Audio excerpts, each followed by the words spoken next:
Okay, so addition law of probability. First of all, this is in symbols. And make sure this is a plus, this is a minus. Sometimes that's hard to see on the screen. So remember, this symbol is for the word or.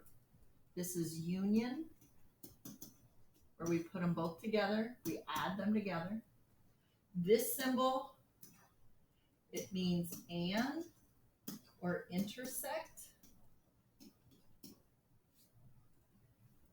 They have them both in common, both A and B. But this is in your formula booklet, so this is something you're going to want to know. Now, sometimes what I'll also do,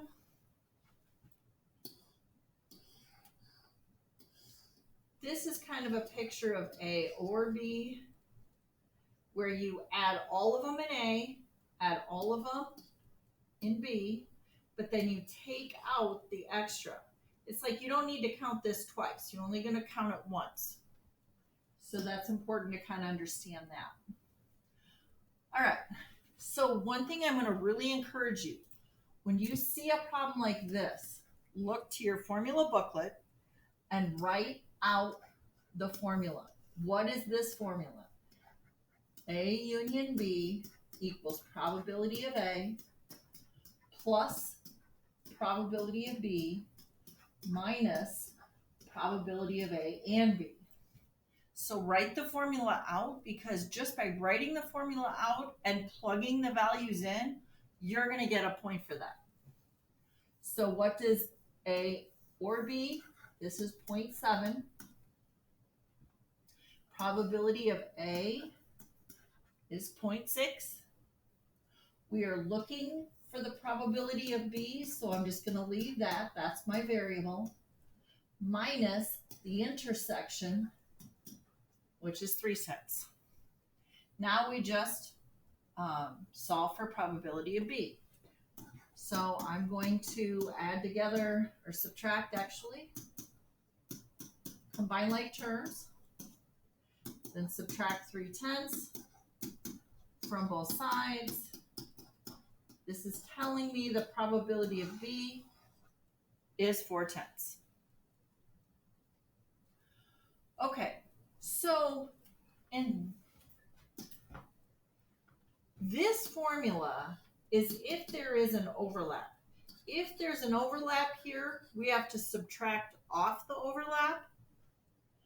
But if they're disjoint, mutually exclusive, that means they have nothing in common.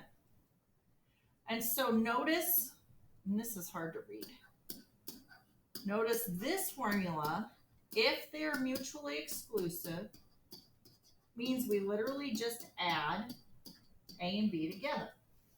See, these two have nothing in common, so I just add probability of A plus the probability of B, and that gives me everything. Okay, so in a class of 30, they were given a history test. 7 scored an A and 11 scored a B. A is going to be an A and B is a B. So I always just do the Venn diagram because to me that's a good visual. So how many scored an A? 7. How many scored a B? 11. There cannot be an overlap. Part A says, are they mutually exclusive? Yes, because you cannot score both an A and a B on the exact same test. All right, so you can see it's either an A or a B. And I'm going to go even further. In my universe, that's 18. I'm just going to get my Venn diagram to help me see the whole picture. I don't really need it, but I think it just... So probability of A, remember the number in our universe is 30. So 7 scored an A out of 30. probability of B, 11 out of 30.